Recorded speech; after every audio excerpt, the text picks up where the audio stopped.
HI, welcome to the Mind, where we all are looking to grow one day at a time. Today we will be starting Chapter 6 of the E-Myth Revisited by Michael E. Gerber. Chapter 6, Maturity and the Entrepreneurial Perspective. They see the pattern, understand the order, experience the vision. Peter Drucker, The New Society. Maturity, the third phase of a company's growth, is exemplified by the best businesses in the world. Businesses such as McDonald's, Federal Express, and Disney. A mature business knows how it got to be where it is and what it must do to get where it wants to go. Therefore, maturity is not an inevitable result of the first two phases. It is not the end product of a serial process, beginning with infancy and moving through adolescence. No, companies like McDonald's, Federal Express, and Disney didn't end up as mature companies. They started out that way. The people who started them had a totally different perspective about what a business is and why it works. The person who launches his business as a mature company must also go through infancy and adolescence. He simply goes through them in an entirely different way. It's his perspective that makes the difference. His entrepreneurial perspective. The entrepreneurial perspective.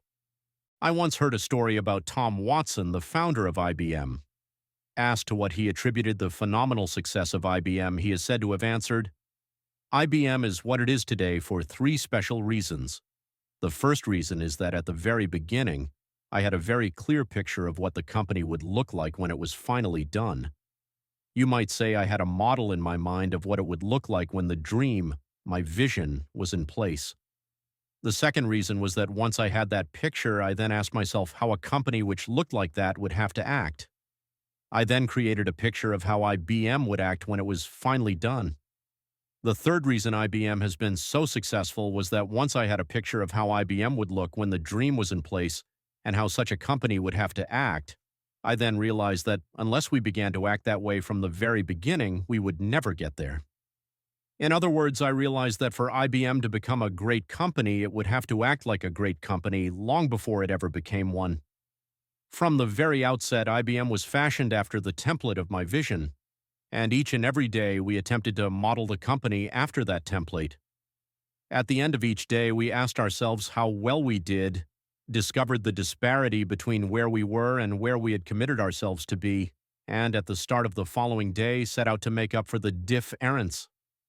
Every day at IBM was a day devoted to business development, not doing business. We didn't do business at IBM, we built one.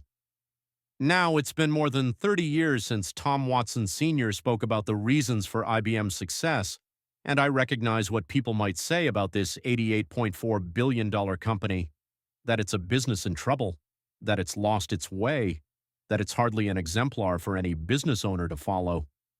But if Watson were alive today, I'm certain it would be different. I'm certain that the entrepreneurial genius that gave rise to IBM would, if it were present today, and I don't know that it isn't, but all the signs are there, be engaged in the reinvention of the company as surely as it had been reinvented time and time again to recreate its future as the future demanded. In short, my storyteller may not have had Watson's words exactly verbatim, but what the story tells us is very important. It reveals an understanding of what makes a great business great. It also tells us what makes all other businesses survivable at their best, intolerable at their worst. It tells us that the very best businesses are fashioned after a model of a business that works. It tells us that it is the entrepreneurial perspective that says it's not the commodity or the work itself that is important. What's important is the business, how it looks, how it acts, how it does what it is intended to do. It says that Tom Watson Sr. had a passion for the enterprise itself, and that, unfortunately, most people who go into business don't. That most people who go into business don't have a model of a business that works, but of work itself, a technician's perspective, which differs from the entrepreneurial perspective in the following ways. The entrepreneurial perspective asks the question, how must the business work? The technician's perspective asks, what work has to be done? The entrepreneurial perspective sees the business as a system for producing outside results for the customer, resulting in profits. The technician's perspective sees the business as a place in which people work to produce inside results for the technician, producing income. The entrepreneurial perspective starts with a picture of a well-defined future and then comes back to the present with the intention of changing it to match the vision. The technician's perspective starts with the present and then looks forward to an uncertain future with the hope of keeping it much like the present. The entrepreneurial perspective envisions the business in its entirety, from which is derived its parts. The technician's perspective envisions the business in parts, from which is constructed the whole. The entrepreneurial perspective is an integrated vision of the world. The technician's perspective is a fragmented vision of the world. To the entrepreneur, the present-day world is modeled after his vision. To the technician, the future is modeled after the present-day world. Is it any wonder that the entrepreneurial perspective is absolutely necessary for the creation of a great business, while the technician's produces its exact opposite? The entrepreneurial perspective adopts a wider, more expansive scale. It views the business as a network of seamlessly integrated components, each contributing to some larger pattern that comes together in such a way as to produce a specifically planned result, a systematic way of doing business. Each step in the development of such a business is measurable, if not quantitatively, at least qualitatively. There's a standard for the business, a form, a way of being that can be translated into things to do today that best exemplify it. The business operates according to articulated rules and principles. It has a clear, recognizable form. With the technician's perspective, however, the scale is narrower, more inhibited, confined principally to the work being done. As a result, the technician's business becomes increasingly oppressive, less exhilarating, closed off from the larger world outside. His business is reduced to steps that fail to take him anywhere other than to the next step, itself nothing more than a replica of the one before it. Routine becomes the order of the day. Work is done for work's sake alone, forsaking any higher purpose, any meaning for what needs to be done other than the need to just do it. The technician sees no connection between where his business is going and where it is now. Lacking the grander scale and visionary guidance manifest in the entrepreneurial model, the technician is left to construct a model each step of the way. But the only model from which to construct it is the model of past experience, the model of work. Exactly the opposite of what he needs if the business is to free him of the work he's grown accustomed to doing. The entrepreneurial model. What does the entrepreneur see off in the distance that the technician finds so difficult to see? What exactly is the entrepreneurial model? It's a model of a business that fulfills the perceived needs of a specific segment of customers in an innovative way. The entrepreneurial model looks at a business as if it were a product, sitting on a shelf and competing for the customer's attention against a whole shelf of competing products or businesses. Said another way, the entrepreneurial model has less to do with what's done in a business and more to do with how it's done. The commodity isn't what's important, the way it's delivered is. When the entrepreneur creates the model, he surveys the world and asks, where is the opportunity?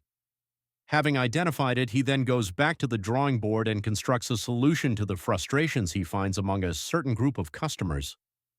A solution in the form of a business that looks and acts in a very specific way, the way the customer needs it to look and act, not the entrepreneur. How will my business look to the customer? The entrepreneur asks. How will my business stand out from all the rest? Thus, the entrepreneurial model does not start with a picture of the business to be created, but of the customer for whom the business is to be created. It understands that without a clear picture of that customer, no business can succeed. The technician, on the other hand, looks inwardly to define his skills and only looks outwardly afterward to ask, how can I sell them? The resulting business almost inevitably focuses on the thing it sells rather than the way the business goes about it or the customer to whom it's to be sold. Such a business is designed to satisfy the technician who created it, not the customer. To the entrepreneur, the business is the product. To the technician, the product is what he delivers to the customer. To the technician, the customer is always a problem because the customer never seems to want what the technician has to offer at the price at which he offers it. To the entrepreneur, however, the customer is always an opportunity because the entrepreneur knows that within the customer is a continuing parade of changing wants begging to be satisfied.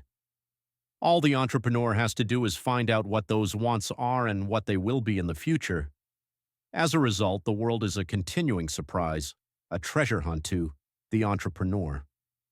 To the technician, however, the world is a place that never seems to let him do what he wants to do. It rarely applauds his efforts, it rarely appreciates his work, it rarely, if ever, appreciates him. To the technician, the world always wants something he doesn't know how to give it.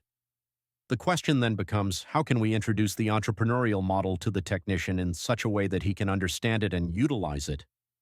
The answer is, unfortunately, we can't. The technician isn't interested. The technician has other things to do.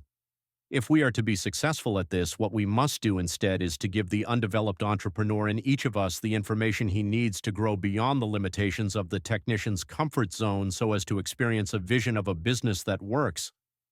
What we must do instead is to provide our inner entrepreneur with a model of a business that works, a model that is so exciting that it stimulates our entrepreneurial personality, our innovative side, to break free of the technician's bonds once and for all.